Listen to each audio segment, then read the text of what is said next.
Tired car podcast content. Oh my gosh, tired. You ain't kidding. I'm almost swore in the first 30 seconds. That'd have been great. Um, Oh man, that happens. yeah. That will Look happen. who's That back, will happen. everyone. Ooh, it's us, right? No, it's Greg. But For actually, like the but first time actually in like me. a fiscal quarter. I know. I haven't been on. I literally haven't been on in like I think over a month. Yeah, it's been a minute. I'm not gonna Yeah, lie. It's yeah. It has been. It has been many minutes, and as you can probably tell by my voice, um, about 3 of those weeks were due to me being sick. So yay! I had that 2020 disease that everyone loved. you Um, sissy. then I then I went away for vacation Sissy. and sick again. Cool. Yeah, good times. So yeah. Yeah. So if I look like I'm coughing, it's because I am. Um, but good to be back. Still Good to be bitch. chatting with you, of course, sir, Yes. and everyone else on stream. So thanks for joining. Thanks for watching. And let's talk cars because I haven't done it in like a while. Fantastic. So, did you put a bigger turbo on your car yet? Oh, no. But good news. The sticky is still on my car. Yeah, you've been productive with your PTO. That's right. Well, I mean, most of my PTO has been sick, so it's been STO. Um, though I will say that will be gone in a week or two because I'm getting my car fully detailed for the first time in like 2 years. Um, I think we've made the decision to hold off on getting Kate a new car and running the XC90 into the ground. For the at least for this year. We'll see how next year's attitude happens. um, but the for the time being, we're gonna hold on to her car, so we're getting both cars fully detailed, and that includes Mr. Sticky Shield over there going away. I like how your we're gonna run it into the ground. How many miles does that thing have on it? Oh, I mean, it'll hit 100,000 this week, but it's also Ooh. a new Volvo, so running it into the ground maybe in the next 2 years. Huh. So we'll see. Yeah. Um, like I said many times, her car has been rock solid, so I think it'll last a lot longer than that. But given the news online and what people are saying about new Volvos, 100,000 is about when they start to kind of go downhill. Whereas most other new cars can last well beyond 100,000 miles. We'll see. Not entirely sure. Anthony, what's up, dude? Yeah. Good to see you. Anthony was recently up in these there parts, getting a new vehicle, Yes. a Volvo, which should come as no surprise, but an electric Volvo, which was That's right. rather shocking. One that I've touted on this stream/podcast many times. Have you? A Volvo XC40 Recharge. I have. Interesting. I think I love the XC40. I actually had one as a loaner a couple of weeks ago when I went to bring the XC90 in for service. They're nice little cars. They really are. I think though that with a lowering kit would be a really excellent hatchback. No, Um, it's not a hatchback. It's a crossover. I don't care how low you make it. It's still vertically stretched. So, shh, it it is. isn't. But if you go onto Heico, HEICO, and look at some of the stuff they've done with XC40s, they look pretty awesome. Um, but I mean, the XC40 Recharge is a great little EV. For a while, it was actually it was the quickest Volvo ever made. 400 horsepower, and I think it's 0 to 60 is under 4 seconds or right around the 4 second mark, which is pretty crazy to think about. But they're good cars. I like the XC40 a lot. I like the platform a lot. And if you're not doing a lot of driving, them as an EV are quite good. Not a hatchback. I mean, It isn't. to you. No. By every definition of the word, it is not a hatchback. Never will be. See, Never will be. here's Nope. here's where I Nope. disagree with Wrong. you Nope. because Also, so nope. wait, hear me out. Okay. Because there's a huge argument in all of the wagon groups I'm in of what is truly a wagon. And let me hear what you say. What do you define a wagon as, Chad? Define a wagon for me. Effectively, a sedan, where instead of a trunk, you have that rear. Basically, the roof line is extended, and you have more storage. But it's basically everything apart from that last third of the bodywork is a sedan. Okay. Good start to this argument. Agree. Would you agree it has to have a distinct C and D pillar? I could give less of a crap. It's a sedan that has been extended with a. It doesn't matter. Do you? What would you consider? Let me put it to you this way: is a shooting brake a wagon? In my opinion, yes, because it's a two-door wagon. No, shooting brakes are not wagons. Wagons are four doors because you just said sedan. So that's the argument. Okay, That's part of the argument. You have so Mercedes-Benz has a C-Class. It has a C-Class sedan. It has a C-Class coupe, and it has a C-Class wagon. Right, and so we can go on and on and on about the difference of what actually makes a sedan or what have you. But I look at it in this respect. A sedan can be 2 or 4 doors, but it's not a purpose-built like sports car kind of a thing. So like a sedan can have 2 doors, whereas a Corvette can only have 1 or 2.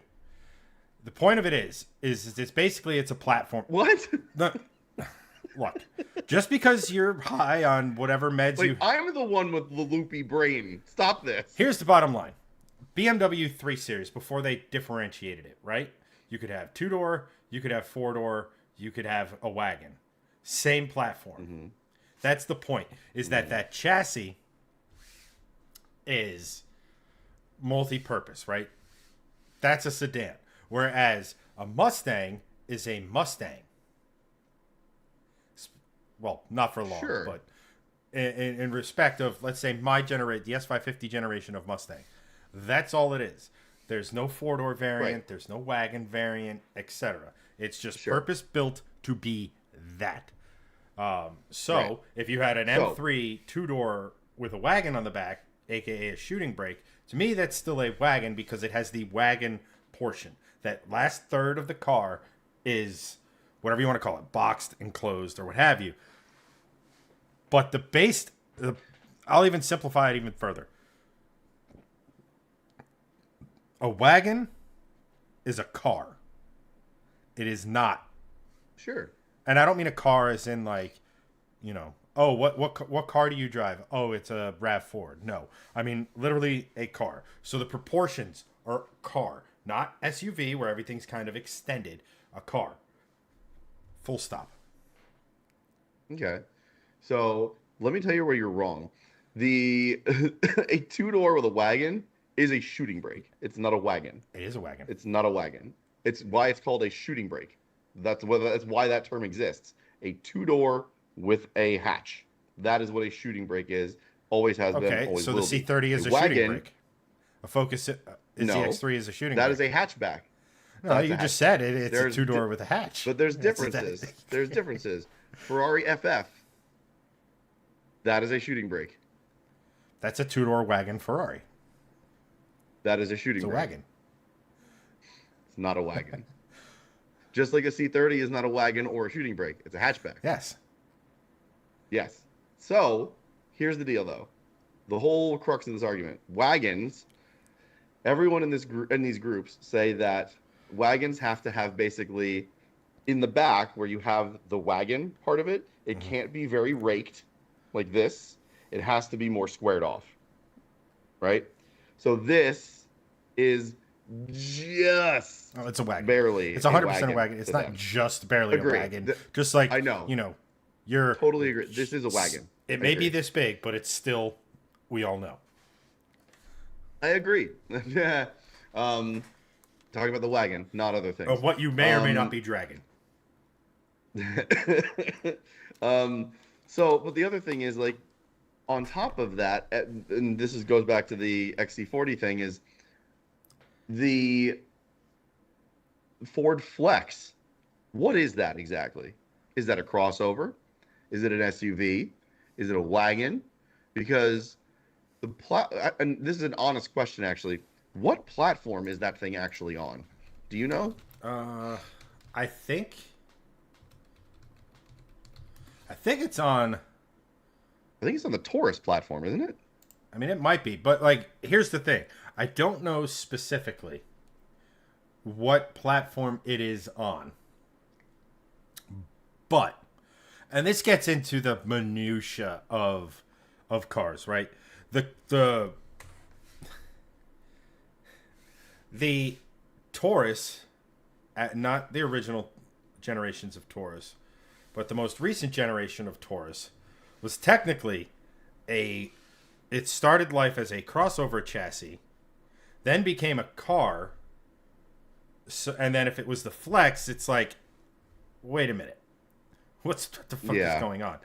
Um, I would say So to me, I'm here. Let's make it simple, right? For me, it's about body dimensions, and that's sedan dimensions. If you look at, so you have a V60 Polestar, right?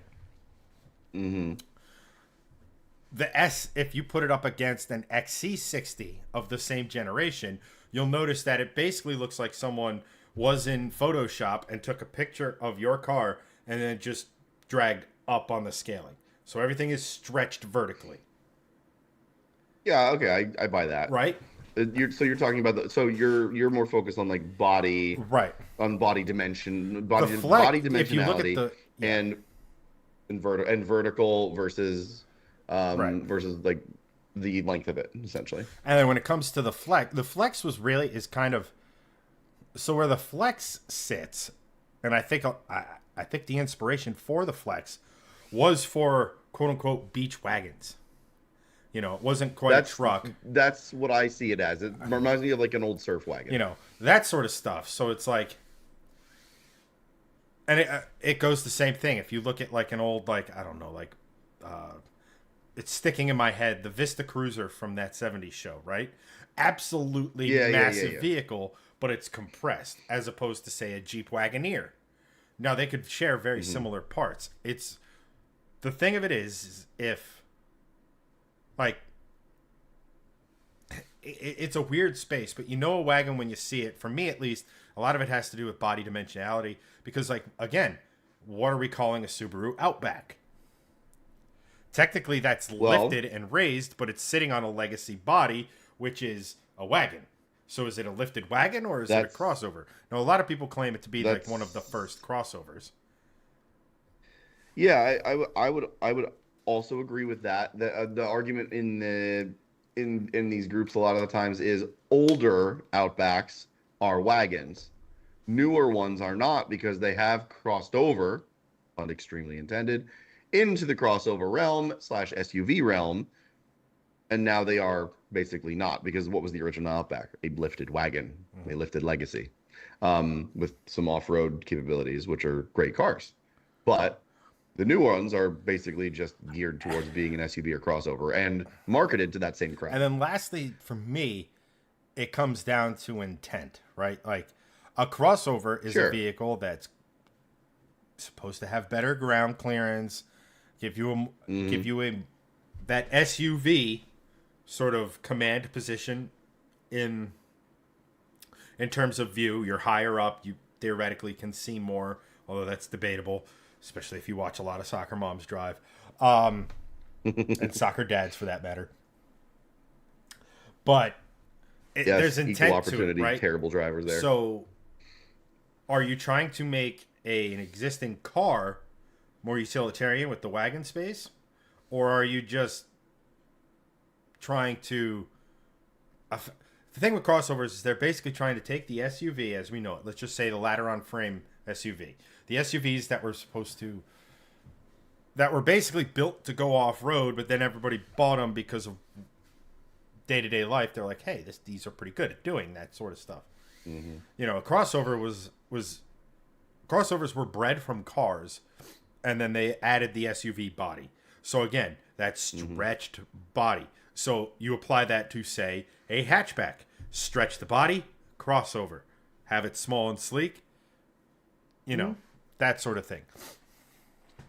Yeah. I mean, honestly, I kind of just give you crap, but like the XC40 is 100% a crossover. And if you lower it, it's still a crossover. Yes.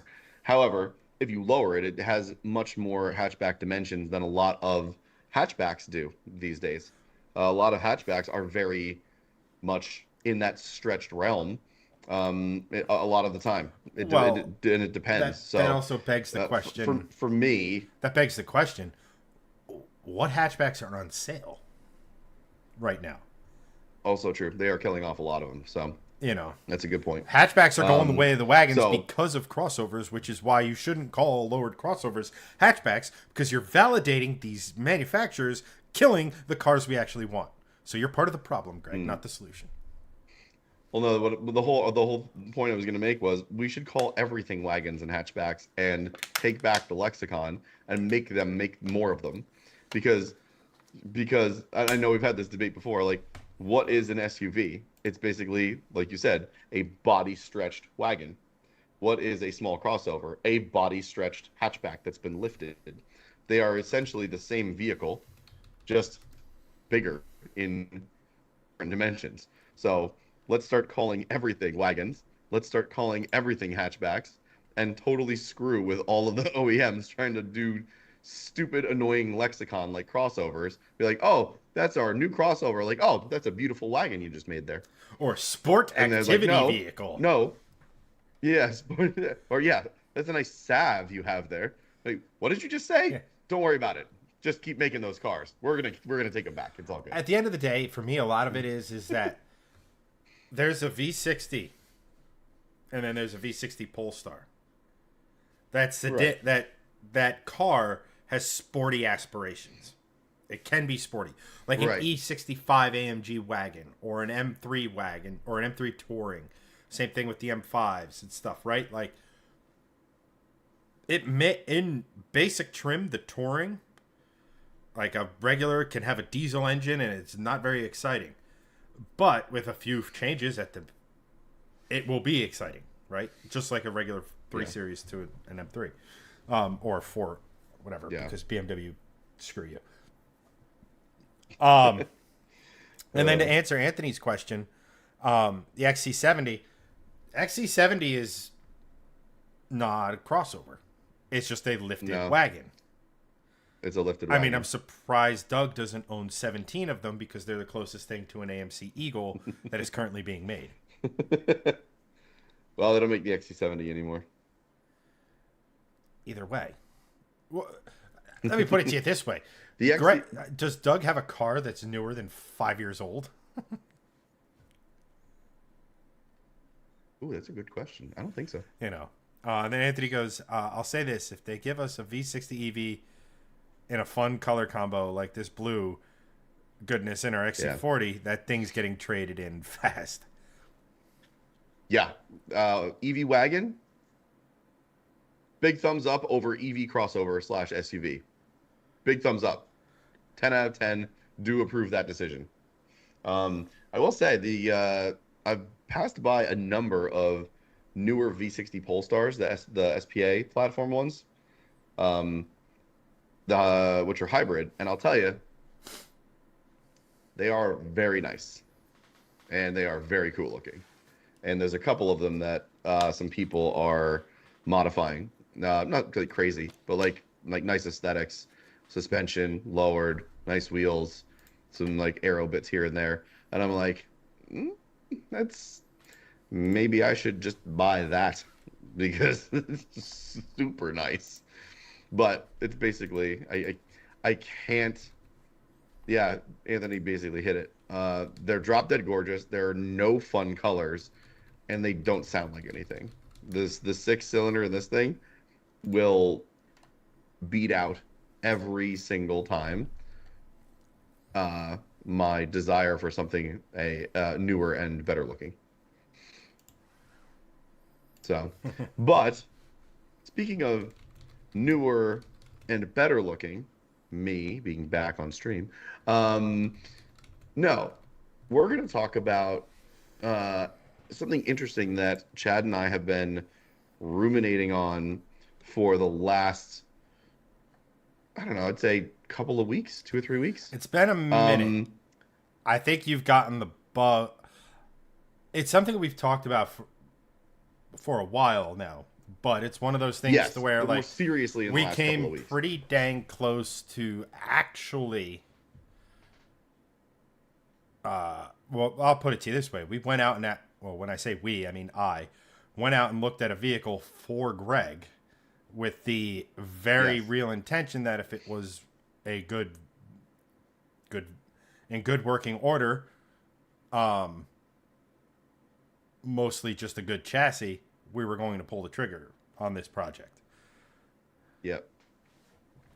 What is up, Keith? What is up, Andrew? Good to see you guys. Yeah. So the whole thing was Chad's Mustang, obviously, like if you've been watching this and you've been following along, Chad's older Mustang caught fire, not his new one. He has a spare good Coyote 5.0 just chilling. Lots of bits to it. Just chilling. And a lot of modern F-150s. All of the modern are Coyote plat. Oh yeah, you're right. There's the EcoBoost and the continue. You're right. Yeah, I mean not all of them, but the V8s are Coyote based trucks. Now, from what we understand in the research we've done, Coyote trucks are basically the what was it? It was the Mexican GTR or the. Someone on a podcast called them. It was on a reel. These are not our words, by the way. It was I saw that, and I saw that, and I was like, "That's funny." I saw that, and I was like, I don't know if I want to go there with it, but I part of me also like. There's the Appalachian GTR, the Redneck GTR. Yeah, but I'd say Redneck GTR is very accurate because F-150 basically go into any place in the southern or Midwest United States and drive for 5 minutes. You'll probably see about a dozen F-150s. Drive anywhere in the continental United States, and you will see a dozen F-150s. Right. They sell almost 1 million of them a year. So it is wild how many they sell of those things. The whole point of this conversation is there was a 2011. We thought it was a 2016 initially. A 2011 that was dirt cheap, had a blown engine, and we're like, this could be interesting. Now, it turned out to be a 2011. It did have a blown engine. But it was the biggest thing about these trucks, though, before the aluminum body, because when they went aluminum, it was 2015 plus, there was a lot of rust issues, shocking, behind I think you said driver's side door. If you look at a truck, right? So you have and we'll go from back to front. You have the bed, and then you have the cab. If you look at the cab, that corner at the back of the cab, that corner is prone to rust. The bottom corner. Yeah. And unfortunately, the one I went and looked at had rust. Now, in the pictures I sent over to Jeff, the gentleman at Blue Sky, who built my Mustang, he has a supercharged F-150 over there and everything. He was like, that rust is probably not bad structurally, but it's rust. And not for nothing, the premise of this is then the why we got into the redneck GTR nomenclature and things like that is that you make some minor modifications to the transmission, boost the Coyote up front, and you have an all-wheel drive vehicle launched that can that's idiot-proof 11s, maybe even the 10s. Yeah. So the whole idea was basically turning it into, in my mind, was turning it into a truck Jaguar F-Type R. Because out of the box, what does an F-Type R run? 11.5, 11.7 all day long. Oh, the supercharged F-150 runs 11s all day long, idiot-proof, straight line, no manual transmission, point and go. Oh, this is the same thing, just in a truck. Yeah. So wow. And trucks also very cool. Yeah. I've never owned a truck. I've driven, I can't even count how many I've driven at this point, but they're just cool, honestly. They are. Um, Safety regulations be damned for pedestrians. Trucks are cool. They just are, period. Flat out. My safety regulations for pedestrians be damned in everything. You don't want to get hit by a vehicle. well, Don't stand in the street. Have common sense. Be intelligent. Continue. yes. Yes. Yeah, you wouldn't walk out into a firing range without looking. Don't do the same thing onto a street. Hey, You idiots. I heard Anyway, about the new. Did you hear about the new bullet that Ford is developing? There's a tiny little airbag that deploys when it senses someone's in front of it, and it's just as intelligent on a bullet as it is in front of the car. No. Anyway, so the idea was to get a dirt cheap F-150. This thing was $1,800 because that had a blown engine, been sitting there for a while. Unfortunately, it's got rust. But look, $1,800 F-150. Chad's engine I'd buy off him for X thousand, whatever the cost is, plus install Y thousand, and you basically have a sleeper F-150 extended cab with seating for potentially four, and you have it for under $20,000, probably around $15,000. So that's like pretty insane. However, it didn't work out that way. So But the seed has been what we're planted. talking about, yeah, the seed has been planted, and all I've been doing the last 2 weeks is basically looking at F-150s and tossing out ideas of like, what can we do? And there's certain things that we found over the last year that we could do. For example, we did a reel back last November for this company down in Alabama. It's just a Ford dealer. It used to be called, I think, Town and Country Ford, but they're also known as TC Customs, and it's one of those places like Lebanon Ford in Ohio. You've heard about. They do the supercharged F-150 program, the supercharged Mustang program from factory, where it gives you a supercharged, in this case, F-150 with a factory warranty for under $50,000. So TC Customs was like $46,999. You get a single cab base F-150, and they throw a Roush supercharger on it. They give you like a lowering kit, and they give you Steelies. And if you want anything extra, there's like packages you can buy. So if you want like a flip kit on the back, if you want cool truck bed with a truck bed cover with a spoiler, if you want upgraded wheels, if you want this, that, and the other thing, you can, run up your packages or what have you. Run up your package. Run up your package. So that's like an option because you could buy it through the dealer. The business could own it, right? And it's like the shop truck for shifting lanes, whatever. But you'd get a business loan for that, and you'd have business insurance, and it would be a business truck, but it would be a truck that runs 11s, like pretty sick. Yeah. There's also the other idea of finding an F-150, a different F-150, 2015 plus with the aluminum body, so there's no rust issues, with a blown engine, taking Chad's engine, putting it in there, and then you have another option there. So now all I can think about is getting a cool F-150 and making it an 11-second truck. I mean, that's literally all it's all been on my brain the last like 3 weeks. That's awesome. And like, I personally love the idea where you end up buying the engine from me, because that ipso facto pays for me to boost the new Mustang. Right, exactly.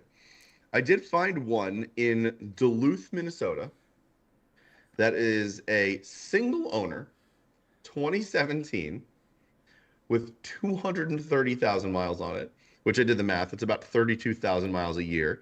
And I would imagine if you're in Minnesota, it's probably going to be a lot of highway miles, because you don't do 32,000 miles a year on back roads. That's not a thing. It's all back roads in Minnesota. Yeah, but it's all like highway back roads. It's all gentle stuff. There's all it's all there are many interstates in Minnesota. Plus, if you do 32,000 miles on back roads in a super cab F-150, I mean, you're not having a good time. No, and I mean those are an But option. hang on, the whole thing with that Brock was Lesnar. it was like $8,500, and I'm like, 230,000 miles. Well, who cares? Just rip the engine out of it and put your engine in regardless. Like your engine's what, 60,000 miles? Yeah. So, I mean, And we basically, know it handles boost. comparatively, a new engine. Yeah, it'll hold boost Already has the quite crank nicely. sprocket and oil pump gear. Correct. Yeah, it's I gotta order basically that for the a, new car. hey Jeff, shove this engine into that 2017. Go. The craziest thing about So that like, is the cab comes off the car. that's cool. Like they literally The just what? drop the chassis out. Like the body stays here, chassis Oh, comes yeah, down. yeah. like that's nuts. That's cool. But like yeah, like I mean, and I was thinking about it. The more you got into this, it's like we were once the Volvo channel, and now all of a sudden we are the Coyote channel, and I love it. Yeah. I mean, Oh, don't worry. The Volvo will stay. I'm not getting rid of this. But the whole thing is like, if we do this with the F-150 and it's reliable and I just drive it around, well, then I could just sell this and get an F-Type. Why not? well, yeah, and then it's like Greg's 2-car garage. What do you have? Well, over here, you see, we have this supercharged V8. How? Oh, but I know. But wait. That's fine. Whatever. However, if you look over here, another supercharged V8. I was just gonna say, yeah, but wait, there's more. You know, I mean, Oh, that's awesome. and the That's so F-150s accurate. really do like your Whipples, your positive displacement blowers, Yeah. and everything. But it's like, Plus, like, but here's I also, and this might sound very anti-EV, which I'm not, and I've mentioned it many times. My use case for an EV, is very good. I don't take lots of trips. I do prefer internal combustion. I like the noise. I like just everything about them. There's smells. There's aura. There's Aura. there's sound. There's cool. There's cool factor, right? EVs are very cool in a sense of, they're very fast, but it's very much a one-trick pony in that sense to me. Um, and I don't want this to come off saying like I'm anti-EV. However, if I was going to have cars, a supercharged V8 is what I want over an EV. Quite frankly, I would much rather have that than Anthony's XC40 Recharge. Again, good car, good for my use case, but I'm gonna go for the supercharged F-150. Like Yes, literally, and there's something special about having a garage of 10 liters and 2 superchargers. yes, exactly.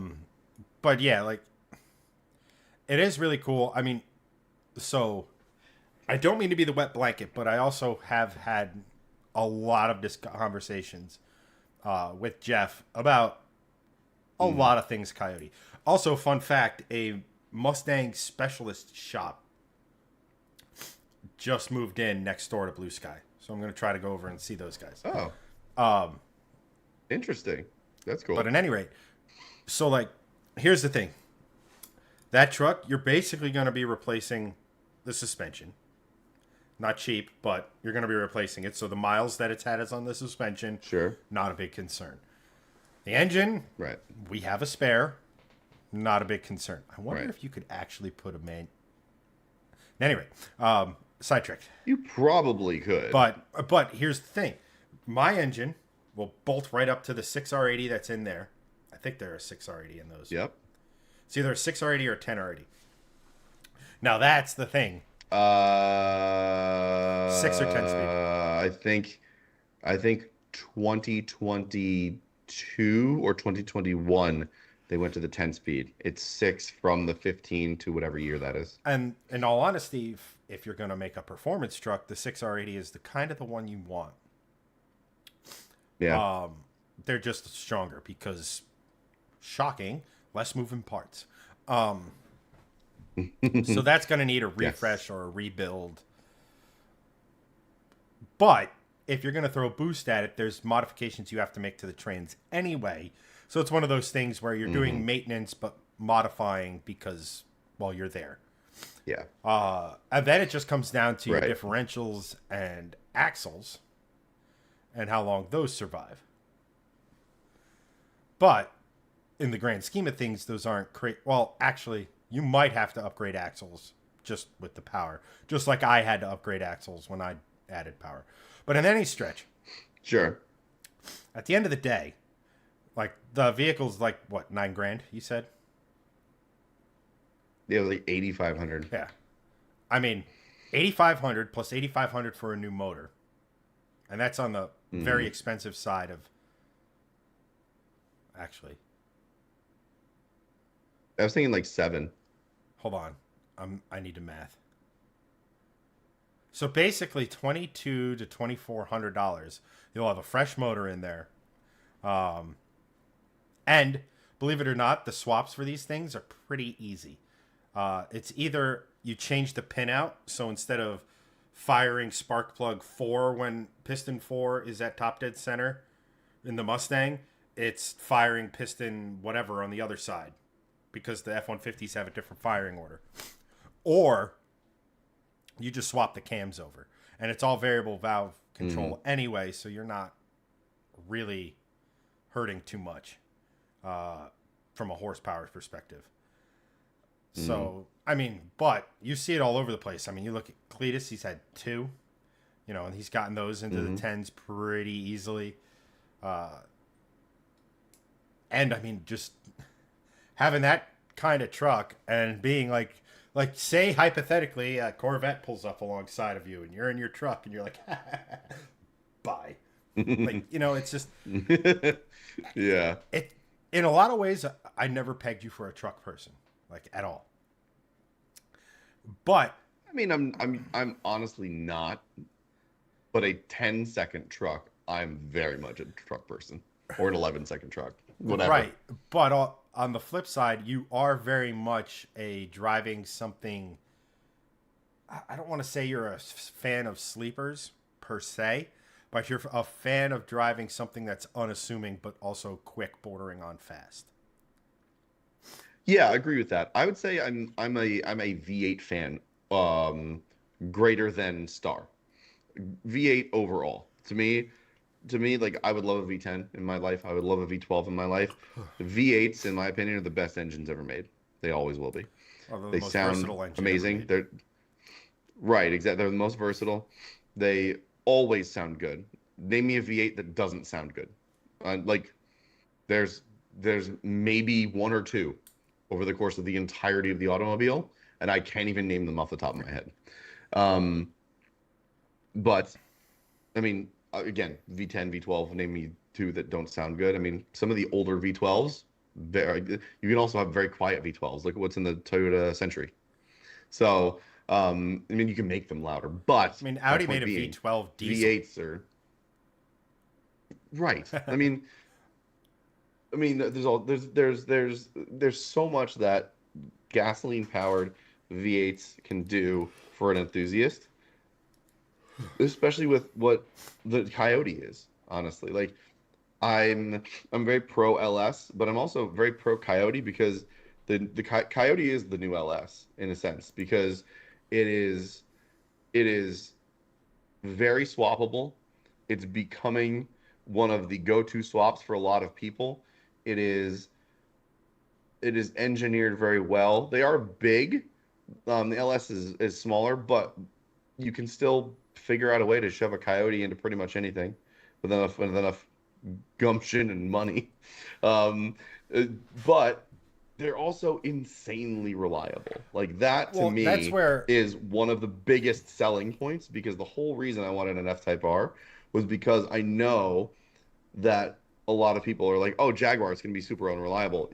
Maybe, but the engine is incredibly stout because it's an AJ block. And AJ block based engines, V8 engines, are very, very reliable on the whole.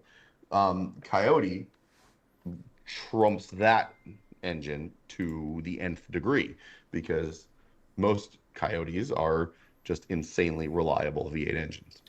Right. And here's the thing. You say that you make the LS comparison, which is the natural comparison to the Coyote, right? It's an American V8. Sure. It's just like because Ford and it's Chevy, just like the obviously. natural comparison would be a Gen 3 Hemi, right? Sure.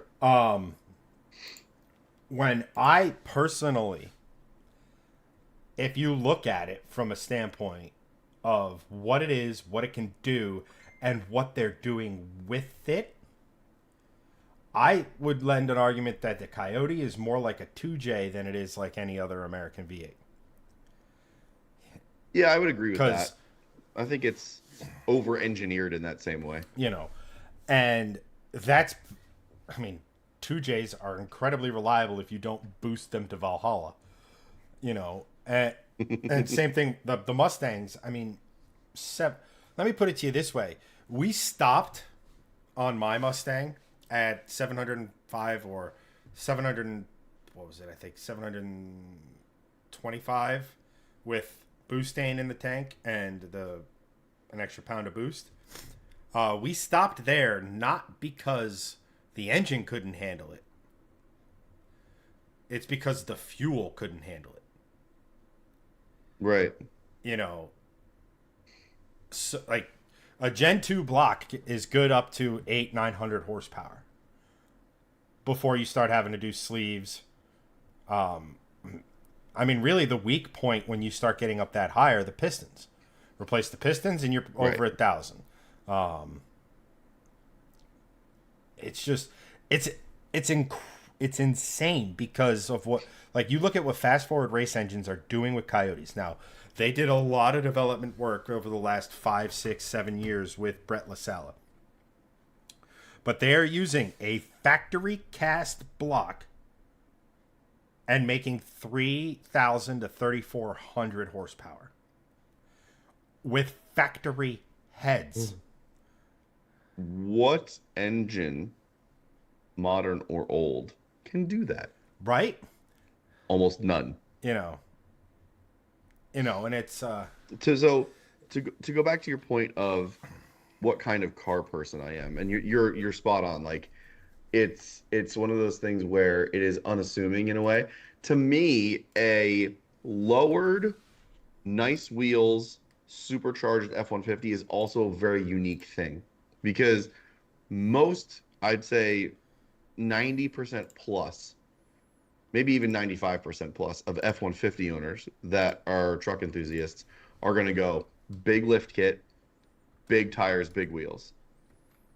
That's just what truckdom is. But to me, like a quick sleeper F-150 that also looks the business, like, to me, that's also interesting. And that's also, like, I like cars that are interesting. Like, I want to own cars that are interesting. F-Type R, to me, is a very forgotten modern sports car because everyone says Porsche 911. And Porsche 911 is the benchmark sports car for humanity, period. Always has been, always will be. Um, the F-Type R is very forgotten, and to me, that makes it interesting. A lot of people own them, but to me, 95+% of people wanting to buy a 911 over an F-Type, I want the F-Type. It's got a V8. It's front engine. It's a GT. It's different car completely, but it always is compared to the 911 because it's a sports car. So all sports cars are. To me, the F-Type R is more interesting than a 911. I'd have a 911 too, but whatever.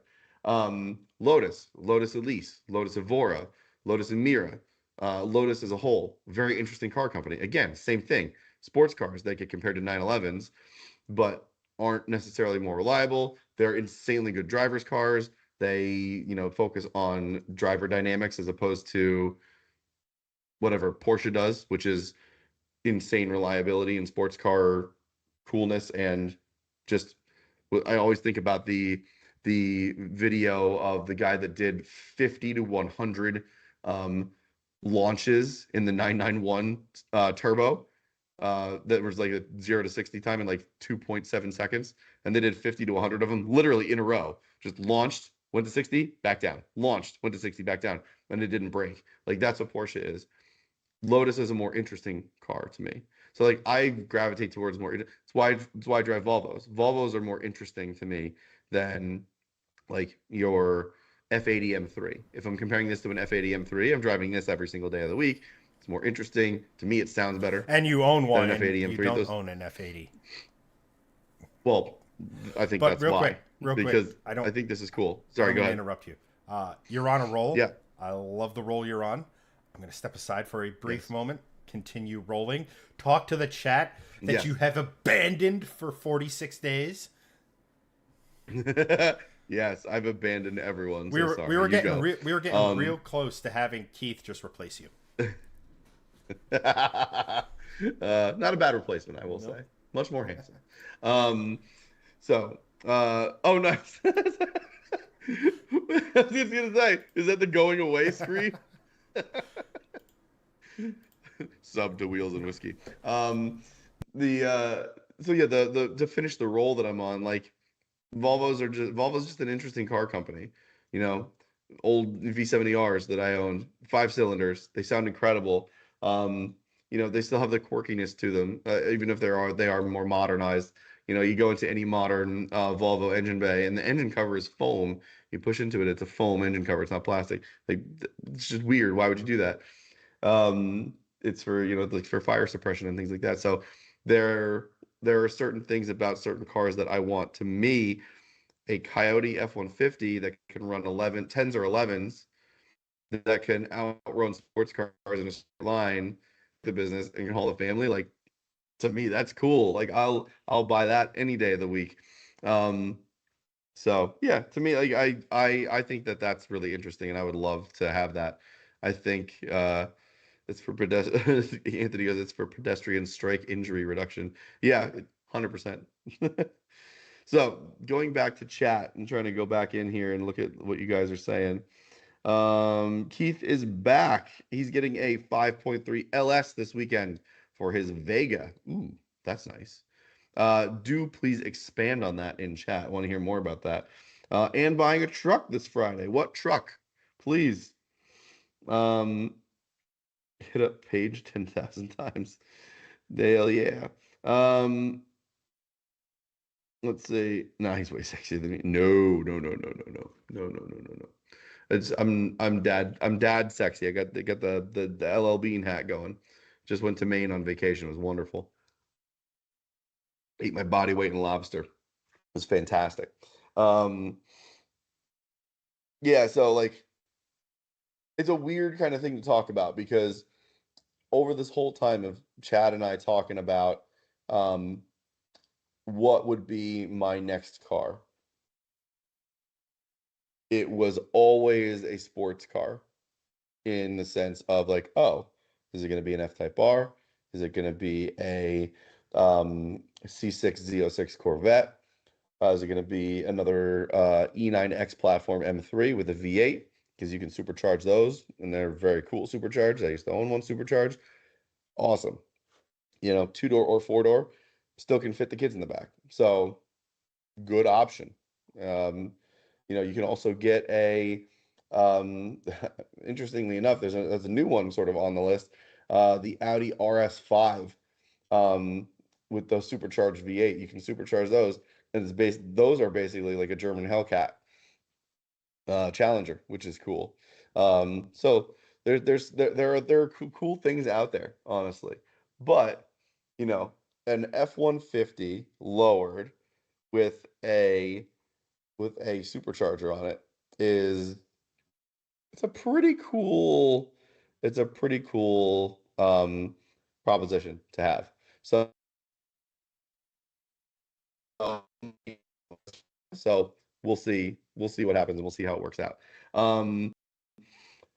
Keith says the truck he is getting is and sorry for my voice, and again I'm getting over being sick here, but I am still able to talk, thankfully. My voice has not been totally shot.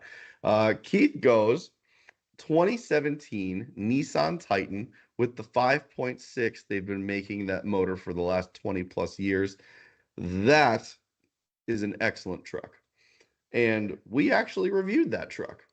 on shifting lanes. I believe back in 2017, actually.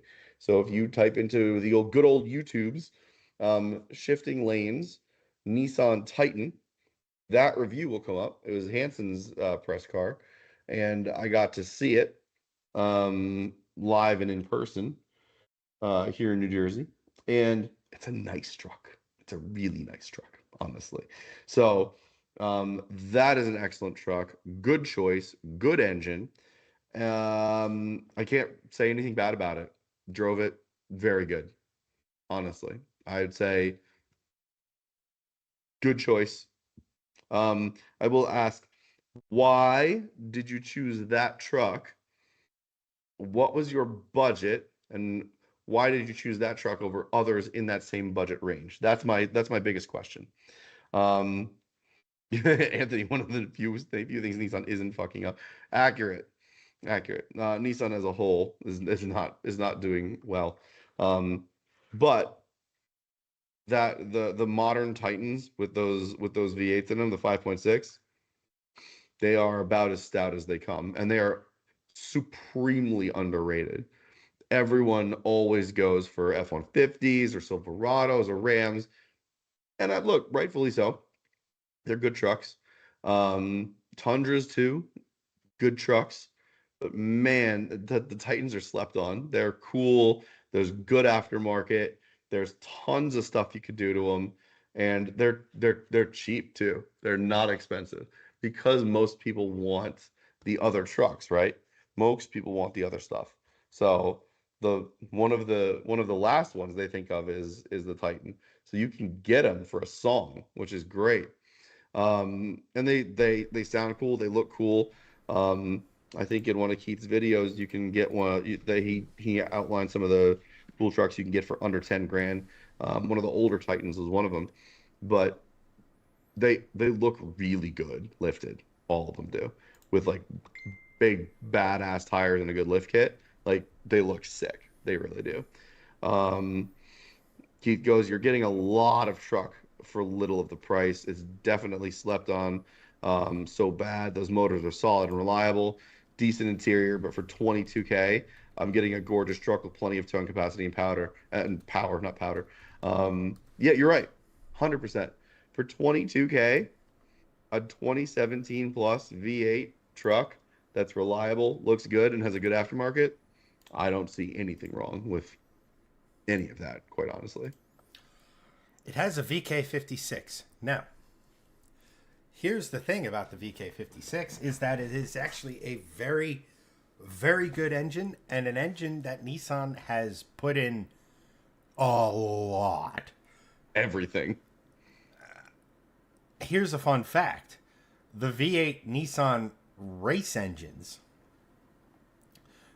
meaning a variation of the VK was in their Ultima V8 supercar.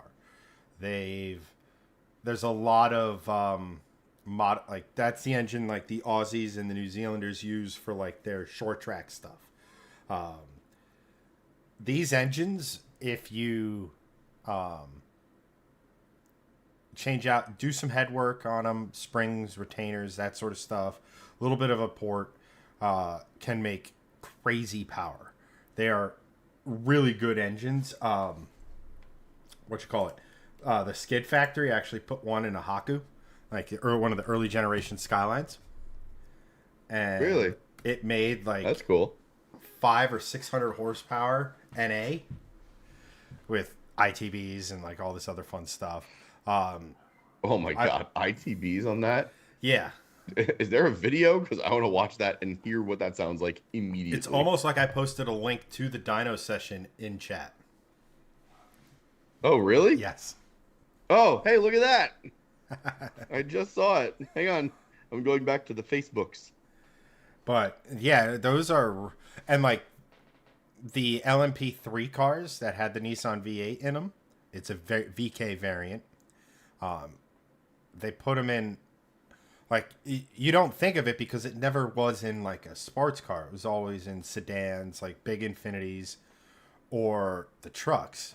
But that is actually Nissan V8s are somewhat slept on. Like The predecessor to that, the VH series, like the VH41, was the engine they put in the Stagia with boost and everything, and those are actually crazy strong engines for what they are. So if you're looking for, the Japanese V8s, if you can get the right engine management system, and someone who can do a bit of fabricating, they are crazy good deals. They are effectively, they're effectively junkyard LSs, but with, dual overhead cam, the whole nine. So we've talked about the UZ family of engines from Toyota. Then you have the UR family of engines from Toyota as well. Like, the Japanese V8s are not to be slept on. Yeah, I agree. I mean, it is very easy to default to America or Europe to say, oh, V8 engines, they know how to do it best. But then we always forget, oh, hey, Japan's got a whole bunch of them, and they're all good. None of them are bad. There are a couple better than the others, but there are zero bad ones. There are many bad American V8s and many bad European V8s.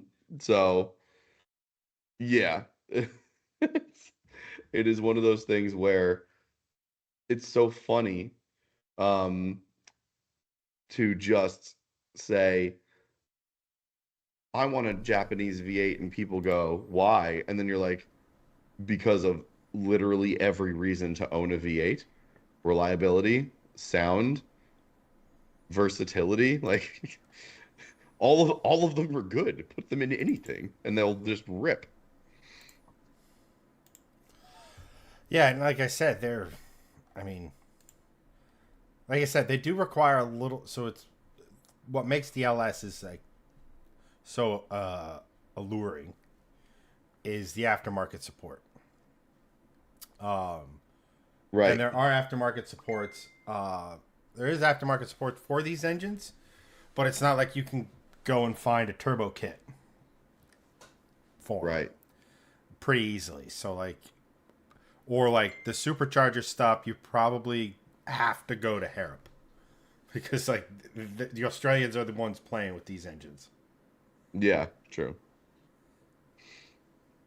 Yeah, Keith goes, Japanese nailed the V8 truck market. They really did.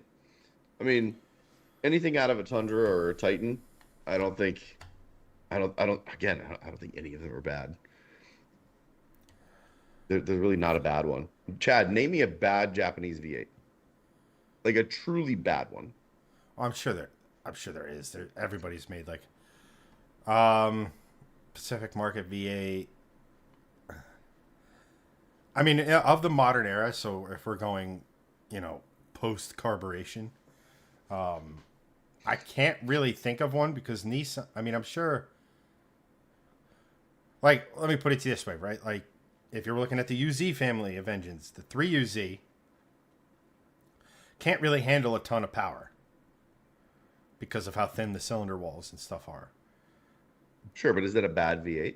But it's not bad because you could get those things, make 350 horsepower, and I don't know, that's pretty dang good in, say a Miata. Right. And it's a reliable engine, like I said, I'm sure there is one. I just, on the spot, I can't think of it off the top of my head. And there's so many different variations. Like, with the Toyota engines, you have the VVTi versus non-VVTi, and for the longest time, nobody wanted to mess with VVTi because ECU and tuning wasn't really up to the task, so tuning them was a bit of a pain or what have you. Yeah. But now that's caught up to where VVTi is almost preferred in a lot of cases just because of the newsflash cam control. It's a good thing. It's good for making power and making consistent power as opposed to, all right, well, I have this engine. I have options of camshafts. This will give me a lot of power up high. This is giving me a lot of power down low. It's kind of a middle ground. I don't know what to do now. With like that's one of the things I think a lot of the high end Coyotes are still using VVTi on the exhaust side of things. Mm-hmm. It's either the exhaust or the intake. I forget off the top of my head, but that's like these 3,000 horsepower engines I talk about. Like it's a factory variable cam. Right. It's nuts. It's not a custom built every molecule of the engine, which is usually what 3,000 to 4,000 horsepower engines are. It's not like if you go to Proline Racing and get a Hemi where it's all billet. Right. The all entire engine is billet. Yeah. Like that's what I think of when I think of 3,000 to 4,000 horsepower engines, not factory anything. Like literally anything. It's very impressive what Coyotes can do. But Anthony goes in chat and starts speaking words. There's a piece of software for SPA CMA that's a lot like VDash. Greg, take notes and look at Orbit. I have no idea what he said. I will take a look, Anthony. Thank you. I think he's talking about the SPA platform for Volvos. VDash is software that you can do stuff with Volvos, read them, code them. It is not Volvo. It's not like having what is the oh my gosh. It's not like having Vita, which is the Volvo software that I used for my V70R and a lot of older Volvos. But VDash is still very good. It is software that you can use to read Volvos and stuff like that, and gives you tons of information, and you can do custom things with stuff. So look at Orbit. I will look at Orbit for sure. Anthony goes, make changes to configurations, add keys, remove speed limiters, etc. Ooh, removing speed limiters is an interesting one because all modern Volvos from, I don't remember the year, but they have a speed limiter of 111 or 112 miles an hour. So I don't think it's on either of my cars. I know it's not on this one. I've been faster than that. I don't think it's on my wife's car either. I think it's 2020 plus, 2019 plus has the limiter. So that's interesting. You can plug that in and take the speed limiter off that car. That's very cool. I'll definitely look into that. Especially if I get a newer Volvo, which may happen in the next year or two. So we'll see. All right. Good note. Thank you, sir. As always, the bastion of Volvo knowledge. That is Anthony. So yeah, let's get back. Let's finish up the conversation, and then we'll probably call it a night because I am still under the weather a little bit, and Chad I think is also having sickness issues. But we'll try to call it around 10 o'clock. So we'll take the next 15-20 minutes to chat.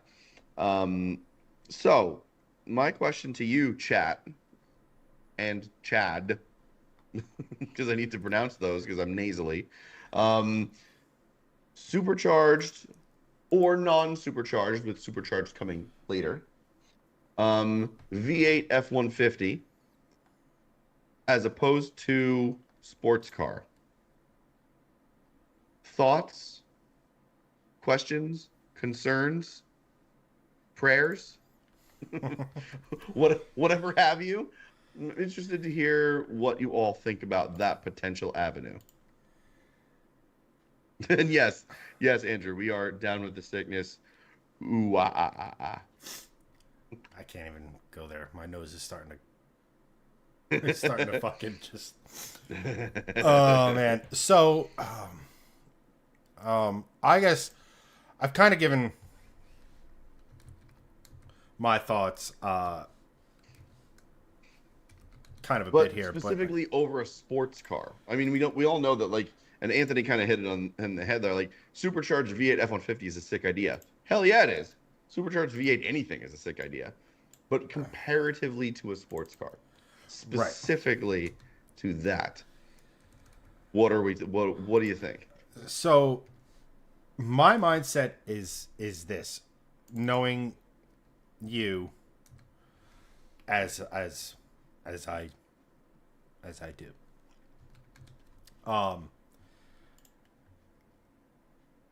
It is what's the word I'm looking for here? Let me put it to you this way. I think from a project perspective, here's why I'm excited that you're excited, if that makes any sense whatsoever. It does. It gives you an opportunity, or it gives us an opportunity to, one, venture into a segment we haven't touched. Trucks. Truck stuff. Truck stuff. Truck nuts. We're going to do also, the there will truck. be no truck. There will be no truck nuts on my truck. There will be on your Mustang, however, when we meet up, and I will buy some and throw them on the back of your car. Probably not. Here's the thing. You mentioned it as having that and the Polestar. So the that gets the wheels spinning is that the Polestar could be replaced with said sports car down the road. Mm-hmm. True. But more than anything, like I said, it's exciting because, one, it's a segment we haven't touched, right? And the truck stuff is popping. People like it. And ever Yes. since, and it's become more and more popular because, Ford's weird with how they unlock their ECUs and all this other weird stuff. So, like, the modern Gen 3 trucks are just now starting to gain, for lack of a better word, and pardon the pun, traction. So I think it's a really cool thing. What are the Gen 3 trucks? What years? Pretty much 18 and later. Okay, I was going to say 17 plus, but okay, 18 and later. Okay. Think of it as Coyote generation. 2018 was the spawn of, or the dawn of the Gen 3s. Okay. But with the Gen 3, specifically in the F-150s, you got the Mustang motor. Right. Again, we're talking, it has different cams, it has a different firing order, but block, pistons, rods, crank, all Mustang. Prior to that, you had slightly different pistons, slightly different rods, and they weren't as strong. And you got lower compression ratios and stuff. In the Gen 3s, you get the full bore 12-to-1 compression ratio. You get the DFI in addition to port injection, which is awesome up until about 1,500 horsepower, at which point you're just using the DFI to just keep things cool. It's not really controlling the fueling, really. Right. But up until that point, because you have such precision on the fueling side of things, you can run more cylinder pressure, you can run more timing, you can make more power. So that, like I said, one of the concerns I had going from my old car to the new car was that extra compression, and the fact that we reached the limits of the fuel in the Gen 2 Mustang. But in the Gen 3, because we can be more precise with the fuel, we can run the same timing and horsepower. Yay. Right. So, 750 horsepower is not out of the question. Combine that with some work to the trans, and I think, for me, if I look at it strictly from my perspective, a lot of it is our access to motorsport is the drag strip. As much as I have more fun on a road course than a drag strip's still a hell of a lot of fun, but is our access to motorsport. So if we're going to have a fast vehicle, we can show it off at the drag strip. So that's another part to it. And then lastly, like I said before, you can get the sports car down the road. So like we joked about earlier, you could have a garage where you walk over and it's like, hey, here's my truck. Oh, it's got a V8, so it can't be very fuel efficient. Yep. But I supercharged it. But over here is my car. Oh, it's also a supercharged V8. Get out of my garage. Exactly. But I mean, it's also a cool proposition to have two supercharged V8s down the line. That's pretty sweet. Um, you know, and and not for and nothing. and let me just finish my thought, and then Oh yeah, we'll touch on go some ahead. things. The only concern I would have with the you getting a truck is the novelty wearing off. Oh, And what that I'm I will. what Oh, I'm sorry. You finish your thought, and then I'll go on that. the point there being um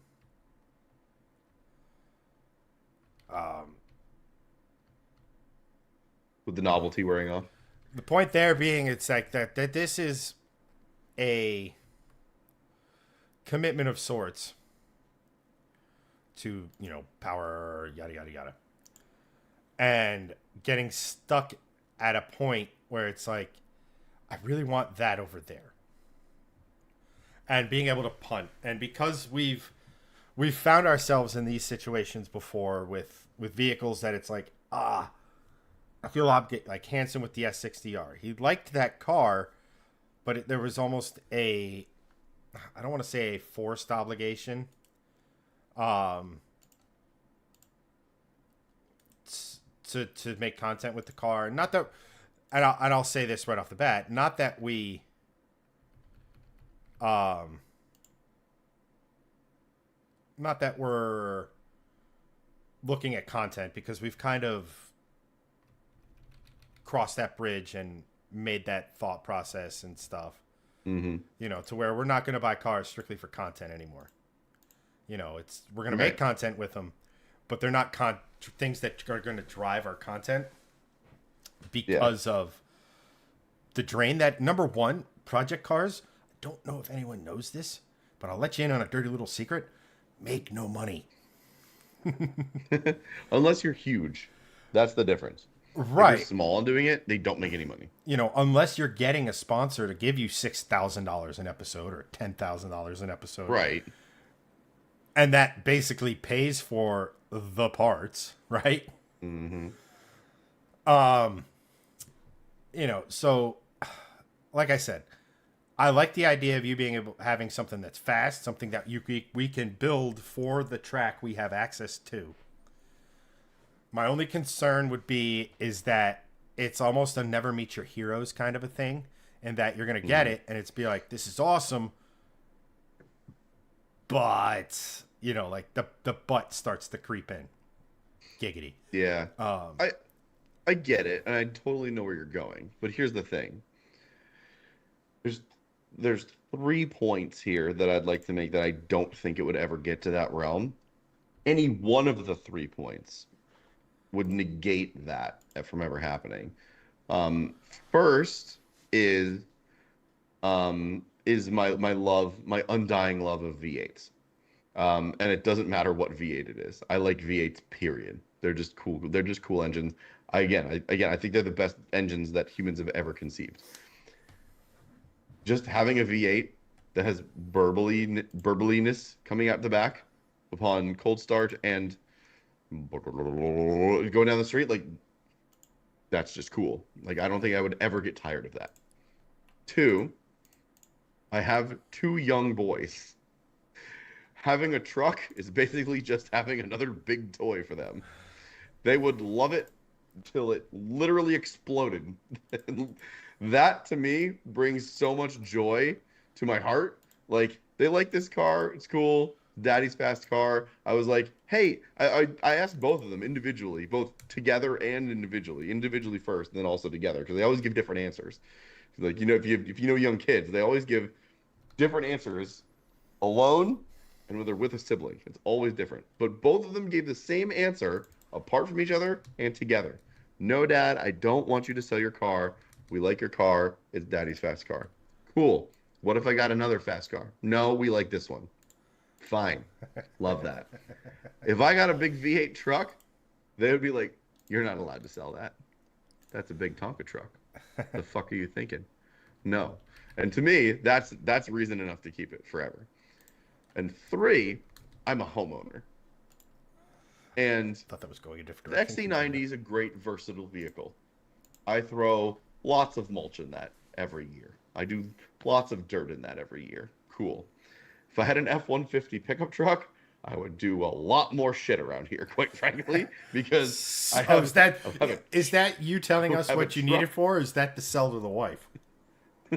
No, it's not to sell to the wife. It's just like we've rented the Home Depot truck like a dozen times.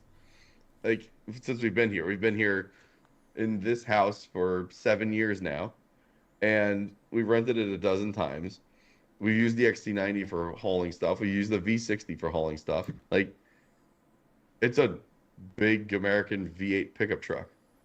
We can use it for pickup truck stuff. We can use it as the truck that we take to Maine. We can use it as the truck we take on trips.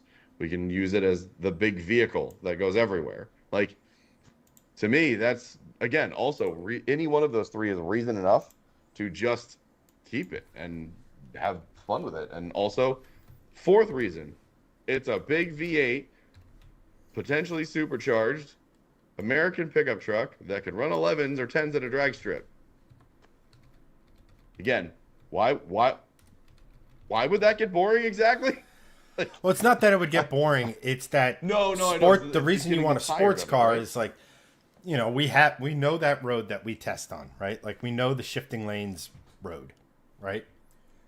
Totally. And can you picture yourself going down that? Mm-hmm. And I just picture you or just you finding, there we go, you finding a road that is of fun and being in the truck and being like, okay, I kind of missed the Sure. I mean, like that would be my only concern to it because again, I love the idea. Like, I love the idea of it because number one, it serves as the shifting lane shop truck. It's your homeowner, so like truck stuff. You know, it'll be a hit with the boys. So like, there's a lot going for it. But it's also that would be a pretty easy and awesome. I've talked about it on stream for ages now. One of the things I want to do is a drag and drive event. Well, doesn't get much easier than that. Right, true. And I mean, like, to your point of, like, if you're on a back road, can you have fun in a truck? Personally, I can have fun in anything. If I'm with people that are having fun in their own cars, back roads also have straightaways. You just nail it on a straightaway, you brake for the next turn, go around. It's not all about the turns. I also have a canyon carving wagon that's 400 horsepower. If I really needed to have fun, I could take this thing out on a back road and it'll decimate whatever. Like, to me, I don't see a scenario of me being in anywhere really and finding myself wanting in like a supercharged V8 F-150, quite frankly. I mean, I learned to drive on a Eddie Bauer Explorer, and I thought that was a fun thing. So like, honestly, like and I think that speaks to like what I like as a car enthusiast is I like the interesting stuff, and I like trying to have fun in cars that are not necessarily fun. A big truck on a back road doesn't sound like something that's fun, but there's also an inherent challenge there too. Having a big, heavy truck with lots of power and eking out performance out of it. There's a very interesting aspect of that to me. So, I mean, I'll say I don't think it would get to the point of me finding myself wanting, but we won't know until we try. Right. And I mean, and if we try and I love it, great. Buy more trucks. Um, More trucks. if I love it, and I still want a sports car, cool. Polestar is great. Love it. Can always sell that and get a BRZ and supercharge that, or get an E90 M3, or get an F-Type R, or whatever. It doesn't matter. Like BRZ you with a can white block find swap. other ways. BRZ with a white block stock would be sick. But there are other ways to scratch the itch if you need to, cheaply and effectively. So, and honestly, this does. This is a great car on a back road, quite frankly. So, Yeah. I own it outright. Whatever. So, worst case scenario, I have an F-150 V8 pickup truck and a rare, cool, straight six Volvo wagon. Oh no. And both of them That combined only have one more pedal than my car. True. That would be the only thing I would say that I would be finding wanting on is the manual. I honestly But think also F-150 straight line beast, white block BRZ. I think that has to happen for you. that would be so sick. But I feel like a white block BRZ would be a expensive endeavor Well, because there is no platform for that. You'd have to like do everything individually. right. Well,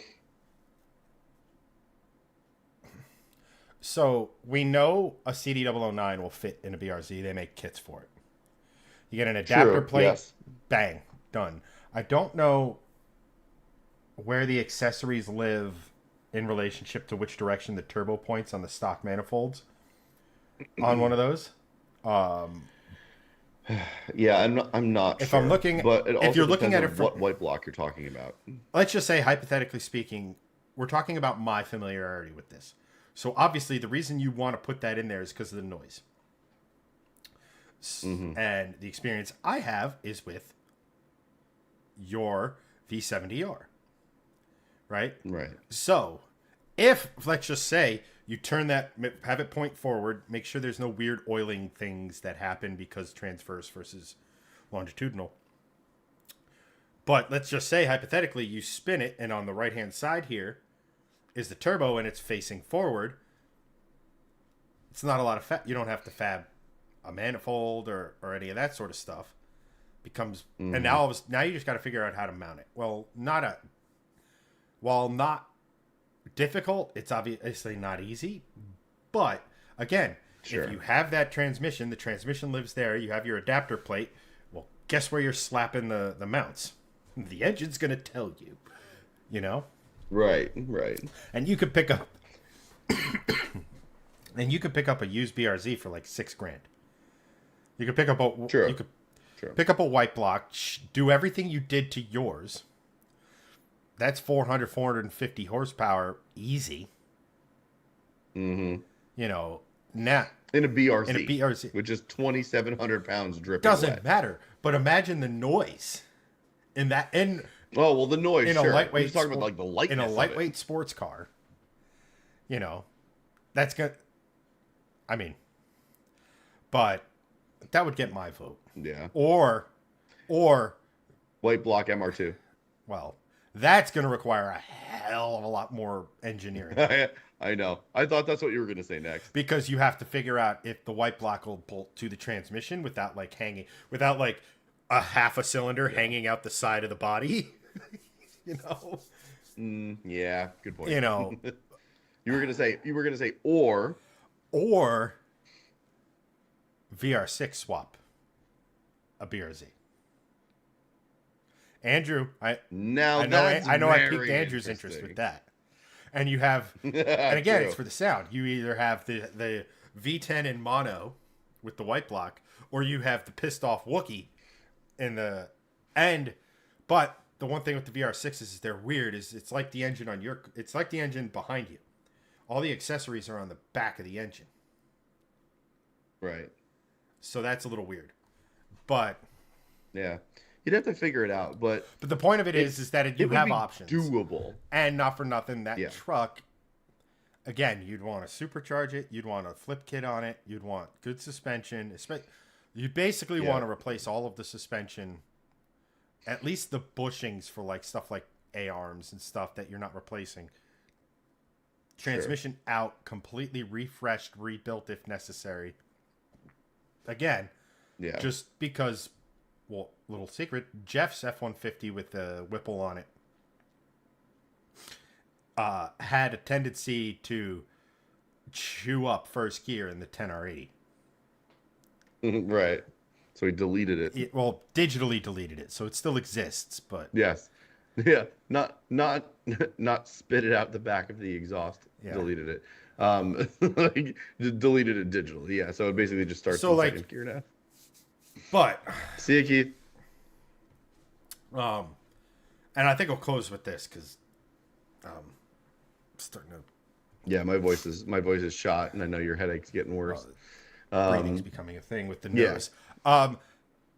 I think it's intriguing. I think it's fantastic. I think for all the reasons, I think a truck is a great thing for you, the channel, preferably one where you get to buy my engine so that I get to start doing supercharger things on my car. You know, if we're being like, you know, I know that sounds self-serving, but what I mean for that is that we have two projects going on at the same time. Like, it's great for content, and it's a great story, and it's an even better story that the engine in my old car goes to my buddy. Yeah, I love that. That's cool. So yeah. Yeah, like my ultimate goal, and if it works out this way, it works out this way. Like, my ultimate goal would be to like get a truck, buy your engine from you, have Jeff swap it, and then turn that truck into like what we're talking about. If it doesn't work out that way, I'd still would love to like get a truck, but do it through like a dealership where I would be able to get a loan for it through the dealership, put down like $5K, make it like a relatively inexpensive F-150, like 15, 20 grand. So you have a low payment, and then utilize the rest of the money that I have put to the side for shifting lanes to utilize that to build the truck, right? So to me, that those are like the two avenues. Find a cheap one that you can, like, high mileage, cheap, that no one would buy because it's like super high mileage, and everyone's like, oh, that thing's gonna break down, and then you're like, cool, that's the one I want. Swap in your engine, done. That's the ideal scenario. That's number one draft pick scenario. The other scenario is the secondary one with the loan. But if any of you watching find a relatively cheap F-150 in your area, talking, you know, $8,000, 2015 or newer, less, preferably with 4 doors. 2015 or newer, 4 doors, because I would love for this to be a family vehicle. Let me know. Shoot me DMs, shoot Shifting Lanes DMs, tag us, do whatever you can, because that would be the ideal scenario. It could be 300,000, 400,000, 500,000 miles, which would be awesome. I'm sure they exist. I haven't seen any yet, but I'm sure they exist, because then you can just be like, oh, here, buy this. Cool, great. Chad, give me your engine. Done. F-150, go. Yeah. Like, and we can start that tomorrow. Like that's the cool reality of it, is you don't have to have like money down, figure out a loan, figure out insurance, because whatever, like sports car bullshit. Like this, it's a truck. Insurance is going to be fairly cheap through the business. Business can own it, and we can own it outright. Like, it's not, and it's also stuff that we can utilize the money for each month to be like, oh, well, there's a business write-off. So this is something that we can start like right away, and it just sits at blue sky until it's done, which is cool. Yeah, so, absolutely. If you find anything, let us know. Let Greg know. Let me know. Yeah, because I'm in for this. Yeah, either one of us. I'm a big fan of, because it's Chad's engine. Yeah, well, it's my engine. It's your Mustang too that benefits from this. So it I mean, basically, for many pieces of the if channel. you find a good one, again, 2015 or newer, at this point, we're at the point where it has to be an aluminum body. Yeah. Yeah. No rust. We're not dealing with rust. You know, and other than that, shoot us messages. We'll look at them. Please, yes. Because I'm excited. I'm excited not just at the prospect of the fact that we're effective, that this could kill two birds, one stone, right? That this could be, you know. Yep. We could go from. We could then, literally, it could be one of those things where it's like, huh, there are 2 700 horsepower vehicles in the fleet. You know. That would be pretty ridiculous. You know, we just show up to Hanson's house like, what the fuck are you doing? Get the fuck out of here with your 290 horsepower. Our superchargers make that. Credit where credit's due. Hanson's car is very cool. But also, in that same... A supercharged Mustang in F-150 is drastically cooler. But then we'd have all forms of boost covered. Hanson would have a turbo. That's true. You would have a PD blower. I would have a Century blower. Oh, that's a good point. That's very true. Yeah. I also have a turbo sitting behind me too. So there's also that. Right. Oh, and I have turbo and supercharged in the same car sitting out in my driveway. So now you just need... So you've isolated the turbo. Let's isolate the supercharger. Which unfortunately are... Now we need a hybrid. Now we got to hit the lottery and buy a P1. That's the next step in this. One that's preferably not flooded. Shout out, Freddie. Preferably not flooded. Yeah, I mean... Yeah. Oh, sorry, Steve. You came on literally as we're about to sign off, buddy. Yeah. Sorry. I'm still under the weather, and Chad is about to be under the weather. No, anytime there's a temperature shift, my sinuses are like, hello. Remember us? Yeah. And it got oddly chilly today in the shade. Yeah, but yes. Good to have Greg back. We should be back normal service next week. Thanks to everyone who commented, watched, shared, all that sort of fun stuff. Apologies for this being a short one, but we will be back next week. And we appreciate y'all. But for this one, that's